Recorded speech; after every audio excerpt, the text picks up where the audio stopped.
الحمد لله وكفى وسلام على عباده الذين اصطفى أما بعد فأعوذ بالله من الشيطان الرجيم بسم الله الرحمن الرحيم محمد رسول الله والذين معه أشداء على الكفار رحماء بينهم صدق اللہ العظیم۔ محترم سامعین، اسلامی تاریخ کے سنہرے باب میں صحابہ رضوان اللہ علیہم اجمعین کی زندگیوں کو مرکزی مقام حاصل ہے۔ یہ وہ برگزیدہ ہستیاں ہیں جنہوں نے نبی اکرم صلی اللہ علیہ وسلم کے صحبت میں ایمان، اخوت اور قربانی کی بے مثال مظاہرے ظاہر کیے۔ قرآن و سنت میں ان کا مقام بیان کیا گیا ہے اور ہر مسلمان پر واجب ہے کہ ان سے محبت کرے اور ان کی پیروی کو اپنی زندگی کا حصہ بنائے۔ آج کے سبق میں ہم صحابہ کرام کی تعریف، ان کے درجات اور ان سے محبت کی اہمیت اور ہمارے عقائد کا مختصر سا جائزہ پیش کریں گے۔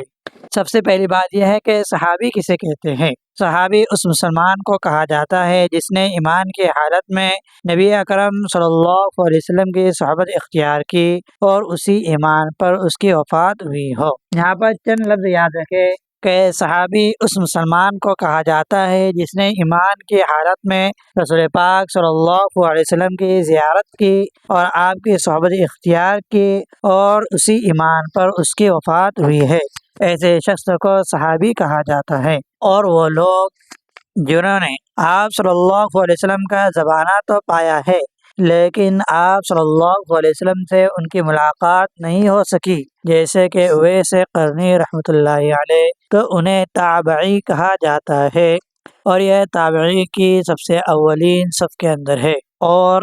ایک لفظ ہے مخضرمین۔ مخضرمی اس کو کہا جاتا ہے کہ جس نے زمانے جاہلیت یعنی اسلام سے پہلے کا زمانہ اور اسلام کا زمانہ دونوں زمانے پائے ہو اور آپ صلی اللہ علیہ وسلم سے ملاقات نہ کی ہو تو اسے مخضرمین کہا جاتا ہے۔ تو کچھ لوگ ایسے ہیں کہ جنہوں نے زمانے اسلام سے پہلے کا زمانہ اور زمانے اسلام دونوں کو پایا ہے اور ان کو مخضرمین کہا جاتا ہے، اور کچھ لوگ جنہوں نے زمانے اسلام سے پہلے کا زمانہ پایا اور آپ صلی اللہ علیہ وسلم کا زمانہ بھی پایا ہے اور آپ صلی اللہ علیہ وسلم کی زیارت کی ہے اسے صحابی کہتے ہیں، اور وہ لوگ جنہوں نے آپ کا زمانہ پایا لیکن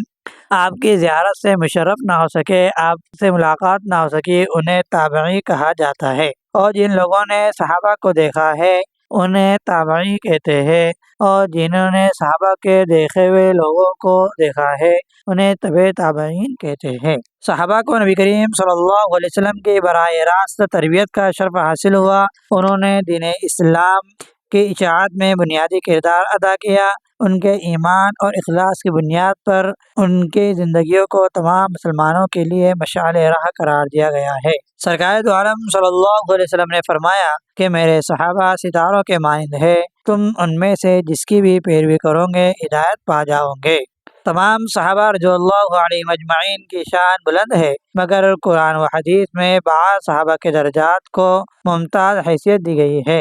پہلے ہے سابقین الاولین کے سب سے پہلے ایمان لانے والے، ان میں خدیجہ، علی، ابو بکر رضی اللہ عنہ اور غلاموں میں زید بن حارثہ رضی اللہ عنہ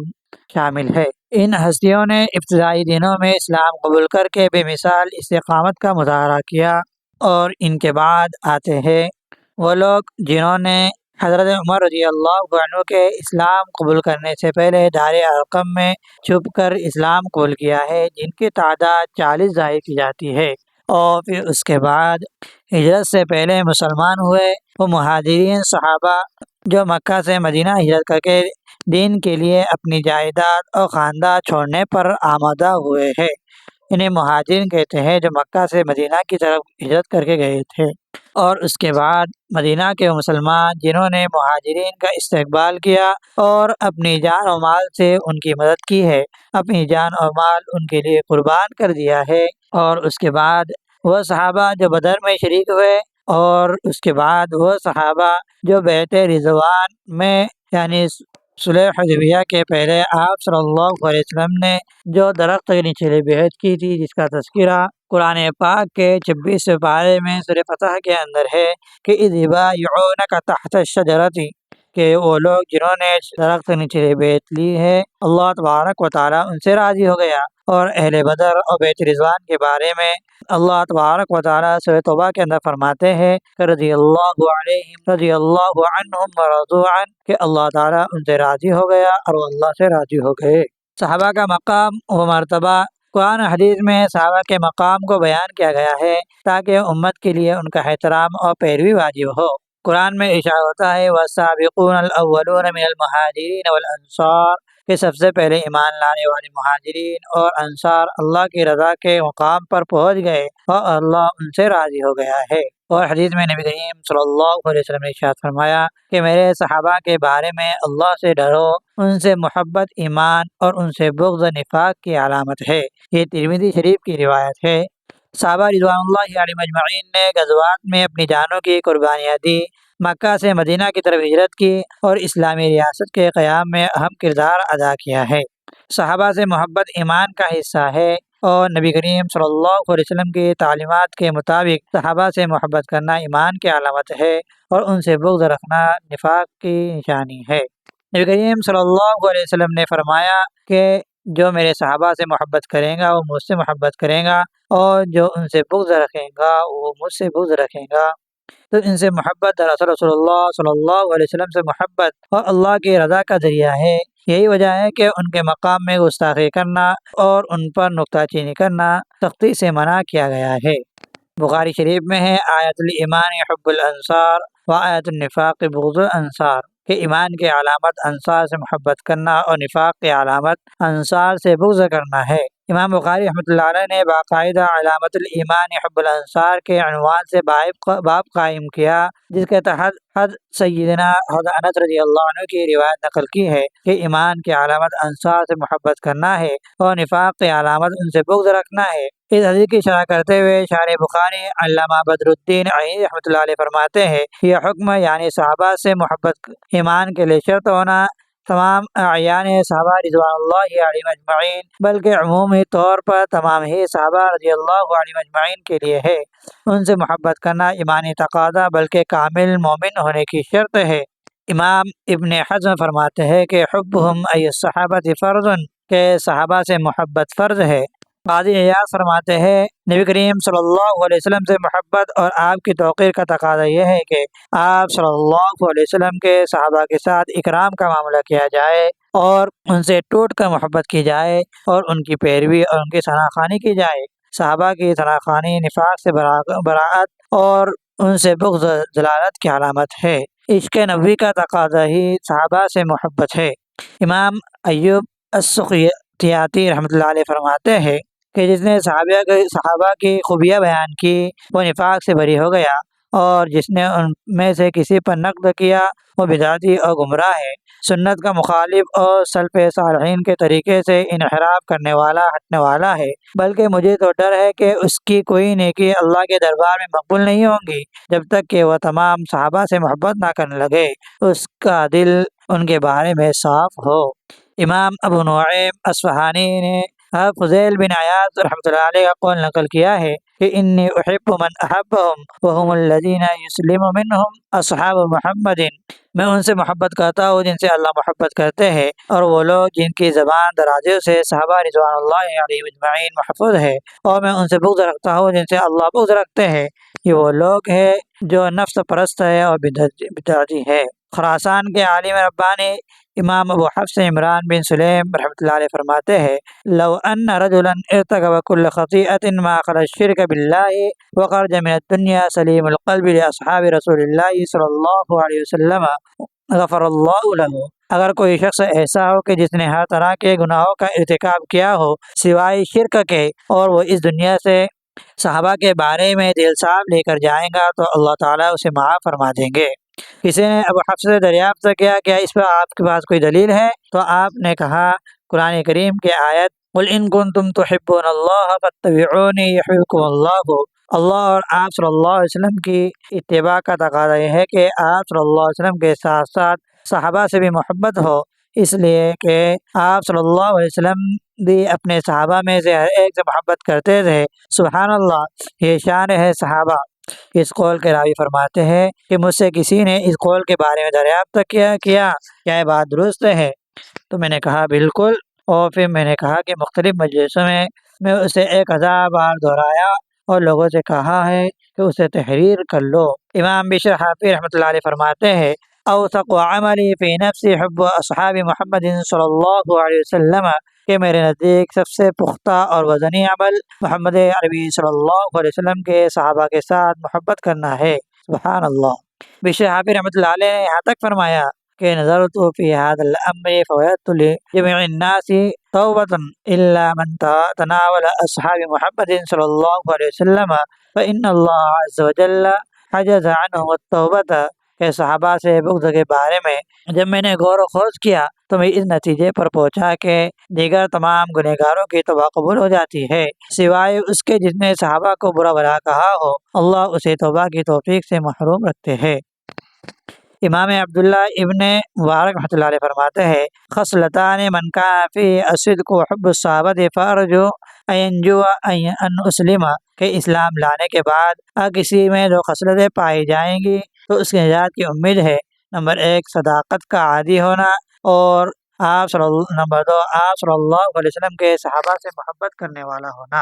صحابہ رضوان اللہ علیہم اجمعین کے ساتھ محبت کرنا اصول ایمان میں سے ہے، اس لیے ہم تک دین پہنچانے میں انہی کا رول سب سے بڑا اور اہم ہے۔ اگر وہ نہ ہوتے یا ایمانداری سے کام نہ لیتے تو العیاذ باللہ ہم تک یہ دین صحیح اور مکمل نہ پہنچتا، بلکہ اسباب ظاہریہ کے درجے میں دیگر مذاہب مثلا یہودیت اور نصرانیت کی طرح انحراف کا شکار ہو جاتا۔ صحابہ رضوان اللہ علیہم اجمعین کے بارے میں ہمیں چند عقیدے رکھنا چاہیے کہ حضرات صحابہ رضوان اللہ علیہم اجمعین سے عقیدت و محبت اور ان پر نقد و جرح سے اجتناب کوئی معمولی امر نہیں، بلکہ عقیدے سے اس کا تعلق ہے۔ لہذا بہر صورت صحابہ سے محبت مومن کے ایمان کا تقاضا ہے، جیسا کہ آپ نے ہمارے سلف صالحین کے اقوال صحابہ اکرام رضی اللہ عنہ کے بارے میں سنے ہیں۔ اب یہاں حضرات صحابہ کے بارے میں ایک مسلمان کو کیا عقائد رکھنے چاہیے اس پر روشنی ڈالتے ہیں کہ صحابہ رضوان اللہ علیہم اجمعین کا مقدس گروہ وہ گروہ ہے جس کو اللہ رب العزت نے اپنے بندوں میں سے آپ صلی اللہ علیہ وسلم کے صحبت بابرکت کے لیے منتخب کیا تھا، جن کی قربانیاں دین اسلام کے لیے ہر اعتبار سے مثال ہے۔ قرآن کریم نے عام مسلمانوں کو ان جیسا ایمان مضبوط کرنے کا مطالبہ کیا اور کہا ہے آمنو کما آمن الناس، اور ان کی ہجرت اور ان کی نصرت اور ان کی جہاد کی تعریفیں کی ہے جن کی صحبت کو۔ لہذا حضرات صحابہ کو ہم عام انسانوں کی طرح نہیں گردان سکتے، بلکہ وہ انبیاء کے بعد افضل ترین افراد بشر ہے۔ اگر انبیاء معصوم ہے تو ہمارے صحابہ محفوظ ہے۔ اللہ تعالیٰ نے انہیں ہدایت کا نور کامل عطا فرمایا تھا۔ قرآن کریم میں سورہ بقرہ، سورہ توبہ، سورہ حدید، سورہ حشر، سورہ فتح، سورہ انفال کی 10 آیات میں ان کی فضیلت بیان کی گئی ہے، اور عمومی خصوصی طور پر سینکڑوں احادیث ان کے مناقب اور فضائل میں وارد ہوئی ہے، بلکہ ان پر نقد و طعن و تشنیع سے روکنے کا حکم ہے۔ اس لیے امت کا اجماع اسی پر ہے کہ ان کا ذکر خیر کے ساتھ کیا جائے اور ہرگز ان میں سے کسی پر بھی حرف نہ اٹھایا جائے۔ صحابہ رضوان اللہ علیہم اجمعین کے بارے میں ہمیں بنیادی عقائد رکھنے ہیں۔ نمبر 1 مسلمان پر فرض ہے کہ وہ اپنے دل اور اپنی زبان کو صحابہ رضوان اللہ علیہم اجمعین کے بارے میں بالکل صاف ستھری رکھے، اس پر اجماع امت ہے۔ نمبر 2 جو مسلمان اپنے آپ کو صحیح نبوی طریقے پر رکھنا چاہتا ہو اس کے لیے ضروری ہے کہ بلا تفریق تمام صحابہ رضوان اللہ علیہم اجمعین سے محبت کرے، اور ان کے ساتھ محبت کرنے میں افراط و تفریط سے کام نہ لے، اور ان میں سے کسی ایک سے محبت اور اس کے مقابلے میں دوسرے سے بغض کسی صورت میں درست نہیں ہے، بلکہ یہ بدعت اور ضلالت اور گمراہی ہے۔ نمبر 3 اہل سنت والجماعت یعنی پکے اور سچے مسلمان کے لیے ضروری ہے کہ وہ صحابہ میں سے جو آپسی اختلاف اور جنگیں ہوئی ہے اس پر سکوت خاموشی اختیار کرے، لہذا انہیں کوئی بھی بہانہ بنا کر برا بھلا کہنا سراسر ضلالت اور گمراہی ہے۔ یعنی صحابہ کے آپسی اختلافات کے بارے میں ہمیں خاموش رہنا چاہیے۔ اور نمبر 4 صحابہ کے بارے میں صحیح عقیدہ اسلامی یہ ہے کہ صحابہ کی افضلیت کو برقرار رکھی جائے، اور اس کی بنیادی ترتیب یہ ہے کہ حضرت ابوبکر رضی اللہ عنہ، اس کے بعد حضرت عمر فاروق، پھر حضرت عثمان رضی اللہ عنہ، اور پھر حضرت علی رضی اللہ عنہ۔ پھر دیگر صحابہ۔ اور نمبر 5 جن کو آپ صلی اللہ علیہ وسلم نے بشارت دی وہ جنتی ہے، اس پر مکمل یقین رکھے، جیسے عشر مبشرہ، یعنی وہ صحابہ جن کو نبی کریم صلی اللہ علیہ وسلم نے ایک ہی مجلس میں جنت کی بشارت دی۔ خلفائے راشدین کے علاوہ حضرت عبد الرحمن بن عوف، حضرت عبیدہ بن جراح، حضرت سعد بن وقاص، حضرت طلحہ، حضرت زبیر بن عوام اور حضرت سعید بن ابن زید، یہ ان کو جنت کی بشارت ایک ہی مجلس میں دی ہے، انہیں عشر مبشرہ کہا جاتا ہے۔ اور نمبر 6 اہل سنت والجماعت کے نزدیک آیت کریمہ وَكُلًّا وَعَدَ اللَّهُ الْحُسْنَى کے مطابق تمام صحابہ فضیلت کے حامل ہے، ان میں فضل مراتب ہے جیسے انبیاء میں بھی ہے، البتہ شرف صحابیت میں سب مشترک ہے۔ نمبر 7 اہل سنت کے عقیدے کے مطابق مہاجرین افضل ہے انصار سے۔ اور نمبر 8 اہل سنت کے عقیدے کے مطابق اہل بدر کے تمام صحابہ کو اللہ تعالیٰ نے بخش دیا ہے، جیسا کہ صحیح مسلم کی روایت میں ہے اعملوا ما شئتم قد غفرت لکم۔ اسی طرح بیعت رضوان والے 1400 صحابہ 1400 زائد صحابہ میں سے کوئی بھی جہنم میں نہیں جائے گا، اس لیے کہ اعلان خداوندی ہے لقد رضی اللہ عن المؤمنین اذ یبایعونک تحت الشجرۃ، کہ اللہ تبارک و تعالیٰ اس مومنین سے راضی ہو گیا کہ جنہوں نے درخت کے نیچے بیعت کی تھی۔ اور نمبر 9 اہل سنت والجماعت کے نزدیک صحابہ اکرام رضی اللہ علیہم اجمعین کے درمیان حضرت عثمان رضی اللہ عنہ کی شہادت کے بعد جو اختلاف ہوئے اس کے بارے میں سکوت اور خاموشی واجب ہے، اس پر کسی بھی قسم کا کلام جائز نہیں، چاہے وہ حضرت عائشہ رضی اللہ عنہما اور حضرت علی کا اختلاف ہو یا حضرت علی اور حضرت امیر معاویہ رضی اللہ عنہ کا اختلاف ہو۔ اور نمبر 10 اہل سنت والجماعت کے نزدیک صحابہ کا شمار خیر القرون میں ہوتا ہے، وہ معصوم نہیں مگر محفوظ ضرور ہے، اگر صحابہ میں سے کسی کو کوئی چوک یا گناہ بھی ہو گیا تو ان کی مغفرت ہو جائیں گی، اس لیے کہ مغفرت اور شفاعت نبوی کے سب سے زیادہ حقدار ہے۔ اگر ان میں سے کسی سے کوئی خطا بھی ہو گئی تو تمام صحابہ اجتہاد کے درجے پر فائز تھے، لہذا اجتہادی خطاؤں کی وجہ سے گنہگار نہیں ہوں گے بلکہ خطا پر بھی معذور ہوں گے۔ تو ہم نے صحابہ کے متعلق 10 عقیدے پڑھے ہیں کہ ہمیں صحابہ کے متعلق ان 10 عقیدوں پر قائم رہنا ہے۔ صحابہ اکرام کا مقام ہر مسلمان کے لیے ایک رہنمائی اصول کی حیثیت رکھتا ہے۔ صحابہ اکرام کا مقام ہر مسلمان کے لیے ایک رہنما اصول کی حیثیت رکھتا ہے، ان کی محبت، عقیدت اور پیروی کے بغیر دین کی تکمیل ممکن ہی نہیں۔ ہمیں چاہیے کہ ان کی زندگیوں کو نمونہ بنائے اور ان کی قربانیوں کو ہمیشہ یاد رکھے۔ اللہ تعالی ہمیں صحابہ اکرام سے محبت عطا فرمائے اور ان کے نقش قدم پر چلنے کی توفیق دے، ان کے بارے میں کسی قسم کی گستاخی سے بچائے۔ ہم آئندہ کل صحابہ اکرام رضی اللہ عنہ کے فضائل قرآن و حدیث کی روشنی میں پڑھیں گے انشاء اللہ تعالی۔